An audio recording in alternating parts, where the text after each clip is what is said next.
All right, so this is week 5 homework help. From homework 1, we have 2, 9, 10, 11, 12, and 13, and homework 2, 1, 6, and 7. So question 1, we are going to use this graph right here. Part A is select the correct choice below and fill any answer boxes in your choice. Find the limit of f of x as x goes to 1 from the left. So from the left, we're going to look at this part right here. So it is going to 5. Oops.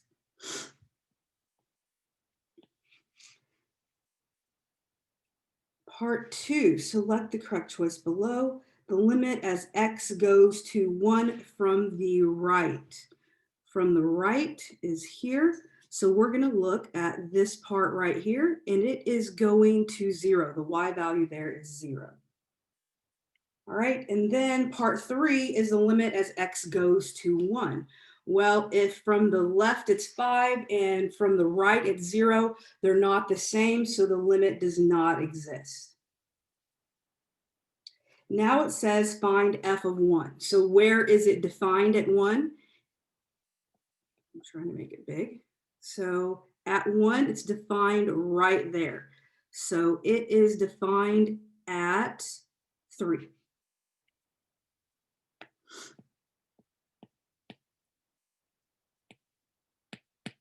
Having trouble with my pen again. So it is defined at 3. So let me pause this. Okay, so that would be A.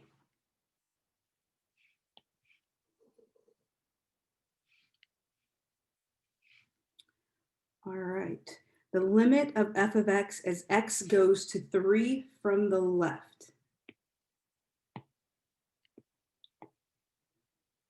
So we're going to 3 from the left. So that looks like 1.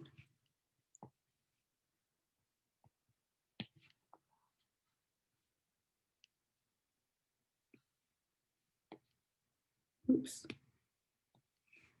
And 3 from the right.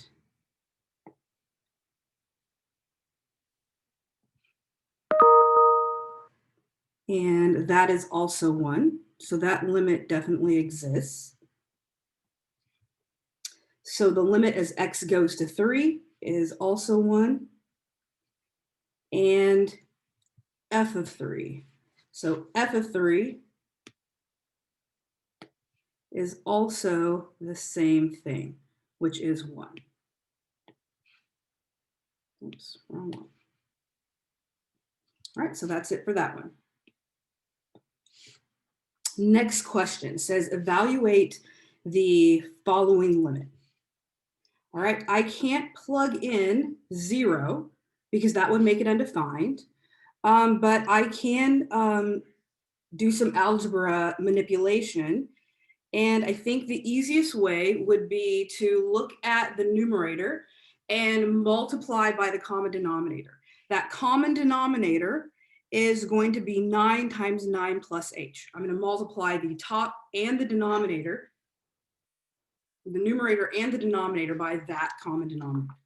So 9 times 9 plus h over 9 times 9 plus h.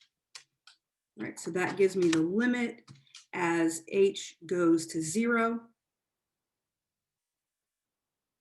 When I multiply this first term by 9 times 9 plus h, 9 plus h is going to cancel. And I'm going to be left with 4 times 9. All right. Now the second term, the 9s are going to cancel. Wow. Okay. And so I'm going to have a 4 times the 9 plus h. Now in the denominator, I'm going to have the h, I'm going to have the 9 and the 9 plus h. All right, and I'm going to go down, let's just take it all down below so we have a little bit more room. All right, Turkey, you want to get down? Okay, go take a nap.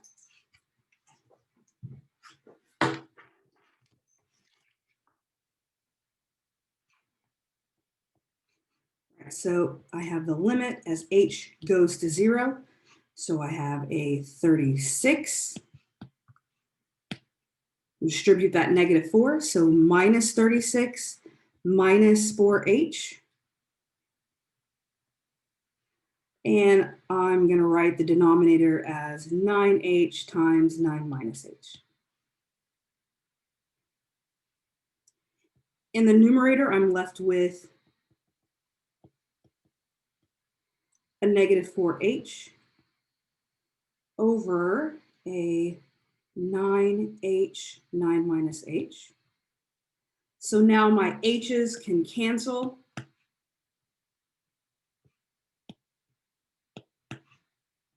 And I have the limit as h goes to 0 of a -4 over 9 times 9 minus h. And now I can go ahead and plug in that 0 for h. So I have a -4 in the numerator, a 9 times 9 minus 0, which is going to give me a -4 over 81. So that's my limit. Right, next question. It says, use properties of limits to find the indicated limit. It may be necessary to write an expression before the limit properties can be applied.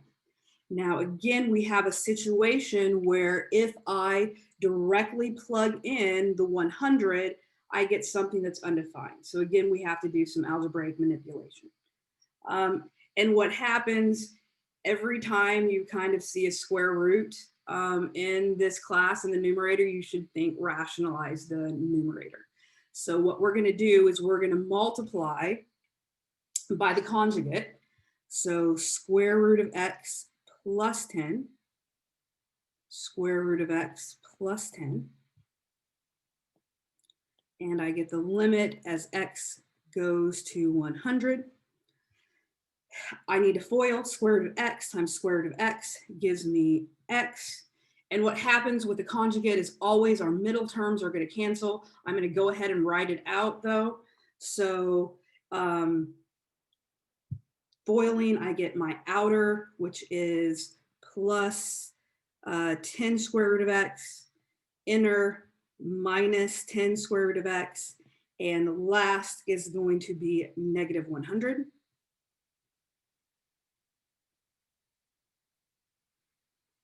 And then always, when you're thinking about multiplying by the conjugate, you do not want to FOIL the denominator, right? Do not FOIL the denominator. So x minus 100, so just leave it as the product, square root of x plus 10. All right, again, I'm going to bring it down.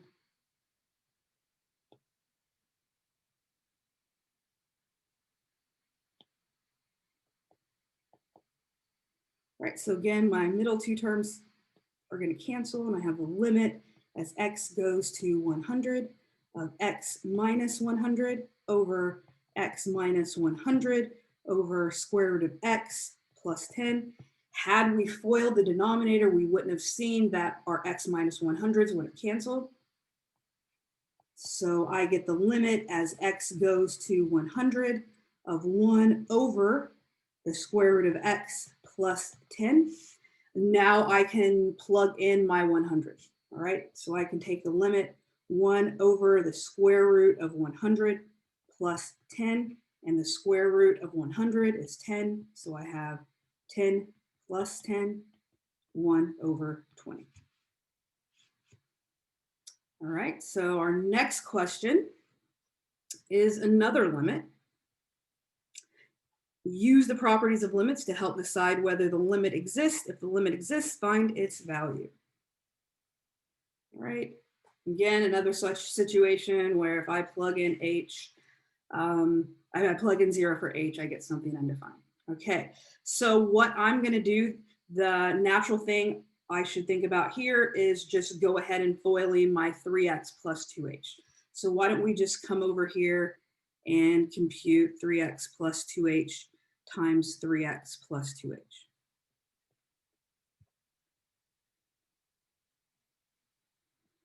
All right, so first is 3x times 3x, which gives me a 9x squared. And our outer is 3x plus 2h, which gives me a 6xh. And the inner term is going to give me the same thing. And my last is 2h times 2h, which is a 4h squared. Combine my middle terms, 9x squared plus 12xh plus 4h squared. All right, so let's rewrite this limit. So I have the limit as h goes to 0 of 9x squared plus 12xh plus 4h squared minus 9x squared all over h. My 9x squareds cancel, and I'm left with a 12xh plus 4h squared on top in the numerator. Let's factor out an h in the numerator. And I get a 12x plus 4h. And my h's cancel. So I have a 12x plus 4h. And I plug in my 0, and I get a 12x plus 4 times 0, which leaves me with a 12x.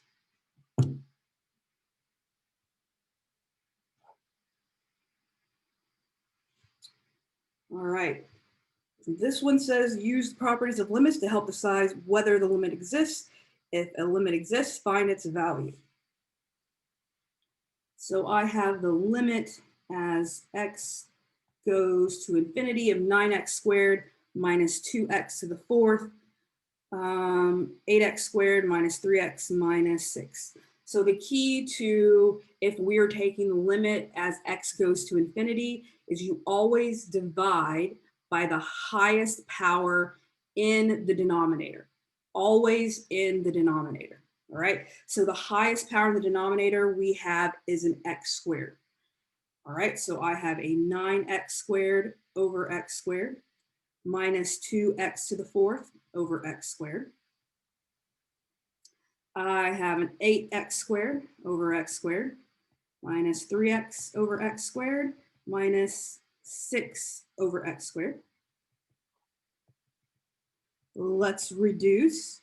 So 9x squared over x squared, I get a 9 minus 2x to the 4th over x squared, which gives me an x squared.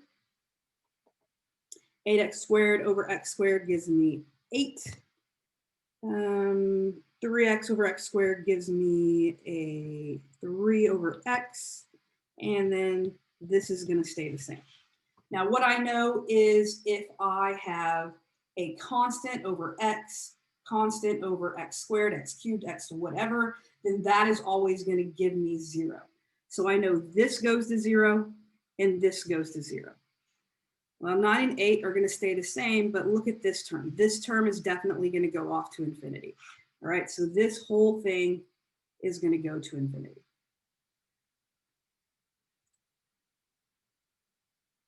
Let me restate that. I should get negative infinity because I have a negative sign there. There we go. Negative infinity. Okay, next question. We want to find the limit as x goes to 2 and x goes to 4. So remember, if I want to find the limit as x goes to 2, I need the limit from the left and from the right to be the same. So I want to find the limit as x goes to 2 from the left and the limit as x goes to 2 from the right. Now, if I'm going from the left, I need things less than 2. All right, so I'm going to look when it's x minus 1. So I'm going to plug in 2 minus 1, which gives me 1. Now I am looking from the right, and that's just a solid 1. So I get 1. Right? Well, this implies that the limit as x goes to 2 is 1, because the limit from the right and the left are the same.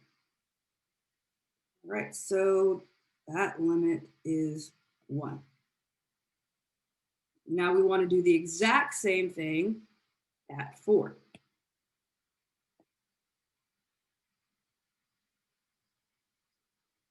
The limit as x goes to 4 from the left, so I want things less than 4. So 1, well, that's exactly 1. The limit as x goes to 4 from the right is going to be at x plus 1. So 4 plus 1, which is equal to 5. These are not the same, so the limit does not exist.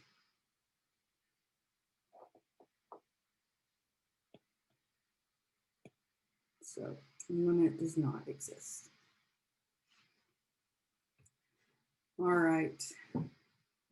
So this is from the homework 2 for week 5. Find all values x equal to a where the function is discontinuous. For each value of x, give the limit of the function as x approaches a. Be sure to note when the limit doesn't exist. All right, so we want to think about where the denominator equals 0. We don't need to think about where there's square roots because there's no square roots in this function. There's no logarithms. So when the denominator equals 0, is at x equals 0 and x equal to 7. All right, now there's no factors in the numerator of x equals 0 or 7, so I believe we're probably going to have asymptotes, right? They're not going to be wholes, they're going to be asymptotes. So what we're going to do is we are going to take the limits as x goes to 0 from the left and x goes to 0 from the right and see what we can find. So the limit as x goes to 0 from the left of 8 plus x and x minus 7. All right. So is it going to be positive in the numerator? It's going to be positive, right? If I plug in 0 from the left, I'm going to get something that's positive. Now, what about the denominator? All right, if I plug it into this part right here, then yes, I'm going to get something negative. If I plug it in here, I'm also going to get something negative. So the product is going to be positive. All right, so I'm going to end up with something in the top that is close to 8, and the denominator that is close to 0 and is positive. So it's going to get really, really, really big, right? So this is going to go to infinity. Now, if I'm going to 0 from the right, again, the numerator is still going to approach 8. So it's still going to be positive, but I believe the denominator is going to be negative, right? So if I plug it into x minus 7, I'm still going to get something that's negative. But if I plug in 0 from the right, so that's like something really, really small, but it's still positive. So I'm going to get a negative times a positive. So it's going to give me something that's negative. All right, so I'm going to get something really close to 8 in the numerator, and I'm going to get something really close to 0 in the denominator, but it's negative. So this is going to go off to negative infinity. All right, so the limit doesn't exist and it's discontinuous. So, so the limit as x goes to 0, why did I write out all of the limit? The limit as x goes to 0 of f of x does not exist. And it's discontinuous. Never get enough u's in there at x equals 0. All right, we want to do something similar at x equals 7. Let me just move this up a little bit. All right, so let's take the limit as x goes to 7 from the left.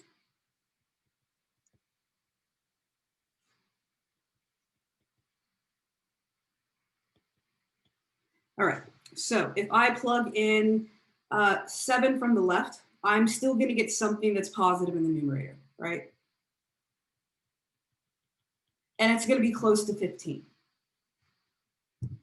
Now, in the denominator, I'm going to get here, I'm going to get something that's positive. Here, if it's a little bit less than 7, I'm going to get something that's negative, right? So this is going to give me something that's negative. So the numerator is going to be close to 15. The denominator is going to be close to 0, but negative. So it's going to go off to infinity. It's going to be really big negative. It's going to be a really negative number. All right, so negative infinity. All right, now let's take the limit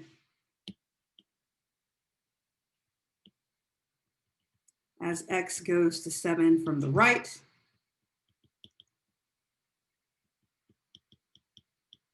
So again, the top is going to be close to 15. So it's still going to be positive. The denominator, again, the x is going to be really close. When I plug it into x, it's going to be really close to 7. Now, if I'm going from the right, it is going to be positive. So this is positive and this is positive. Still going to be really close to 0. So the top is getting really big. The bottom is still getting really close to 0, but it's also going to be positive, right? So it's going to go off to infinity. So this limit is also not going to exist. All right, so I'm trying to figure out which one of these. The function is discontinuous at 2 values.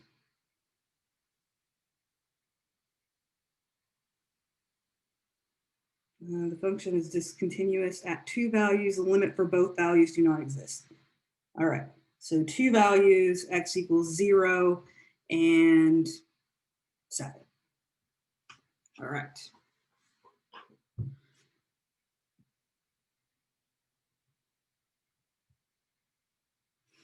All right, so the number 6, graph the function, find all values of x where the function is discontinuous. All right, so let's do it without the graph first. So let's just graph them individually. All right, so x plus 6 is a line with y-intercept 6, slope 1. So it looks like this. And then x squared minus 3x plus 6, that's a parabola. We want to, let's see, the y-intercept is also at 6 because if I plug in 0, I get 6. And let's see, can I find the vertex? So the vertex formula is negative b over 2a. So our b is negative 3. So negative b is going to give me 3, 2a. So our x value is 3/2. And our y value is going to be a little bit messier. So that is going to be 3/2 squared minus 3 times 3/2 plus 6. Right, so 9/4 minus 9/2 plus 6. Let's make everything with a common denominator 4. So 9/4 minus 18/4 plus 24/4. So if I just combine the first two, I'm going to get a negative 9/4 plus 24/4.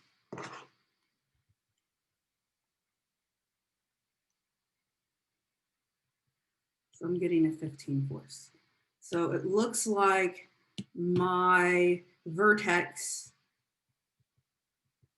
is 3/2 15/4. Right now,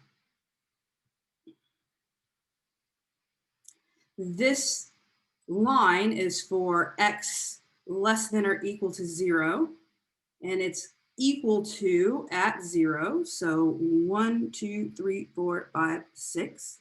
So closed circle here. What is the x-intercept? That is when y equals 0. So y equals x plus 6. So x equals negative 6. 1, 2, 3, 4, 5, 6. So that is that line right there. All right, then we will attempt to draw 3/2 15/4. So 15/4 is approximately what? 3.75. So we'll go to 1.5. 1.5 and 3.75. 1, 2, 3. So there's our vertex, and there's the rest. So that's what our graph looks like. My line does not look like a line. All right, close enough.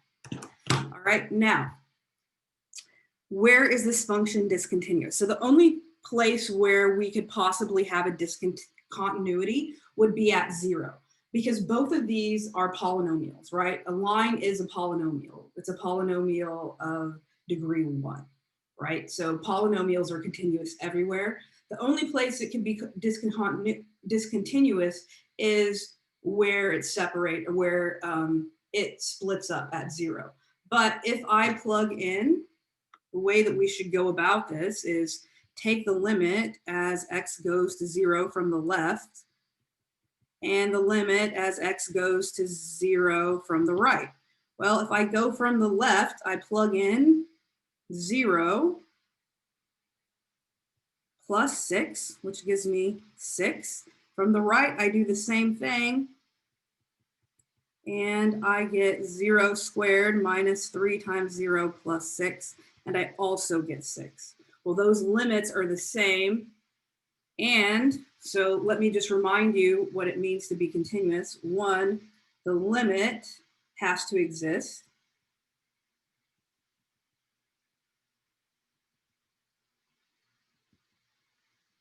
2, f, why did I say 6?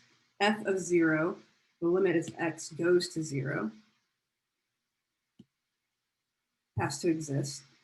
f of 0 is defined, and 3, the limit as x goes to 0 of f of x needs to equal where it's defined. All right, so f of 0, we would plug into this one, right? And it's defined at 0, and it equals 6. So we have the limit equals 6, and f of 0 equals 6. So it is not discontinuous there. So the function is continuous at all values. Find the limit. The limit from the left is our 6. The limit from the right is 6. All right.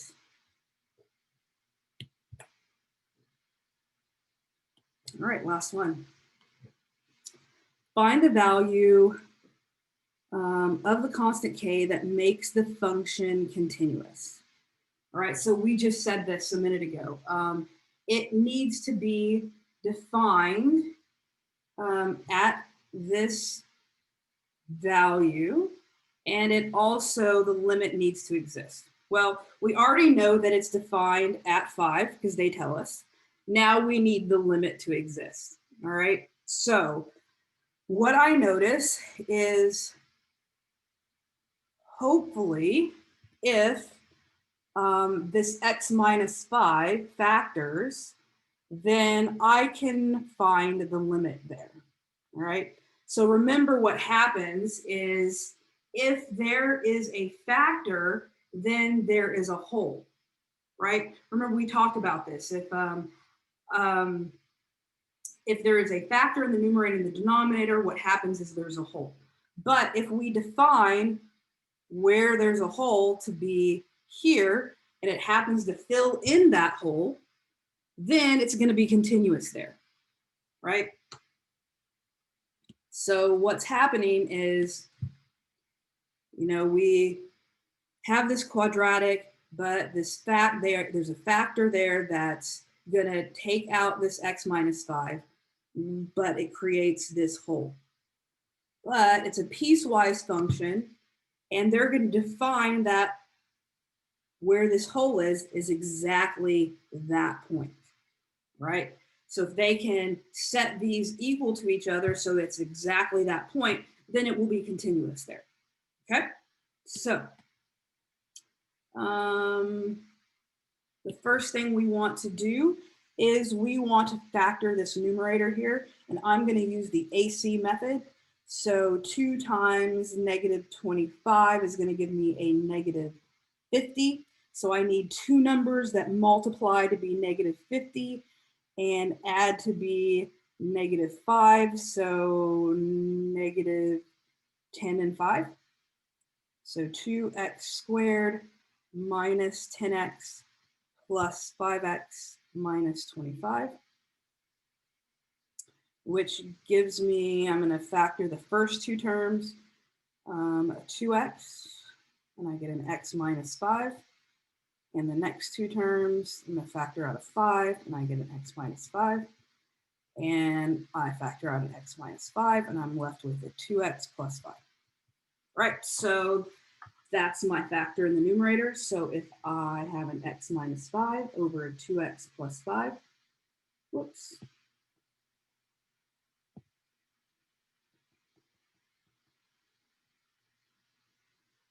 And my x minus 5 cancels, and I have a 2x plus 5. All right, so I am going to set my 2x plus 5 equal to my kx minus 5.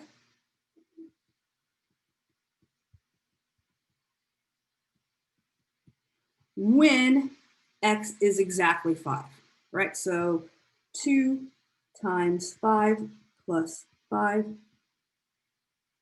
Oops, I forgot the x. So k times 5 minus 15. So I have a 10 plus 5 equals 5k minus 15. So I have a 15 on the left. I'm going to add 15. So I have a 5K equals 30. So it looks like my K is equal to 6. All right, so if K is equal to 6, I can make this piecewise function continuous everywhere. And I think that's the last one. All right, and that's it for week 5's homework help.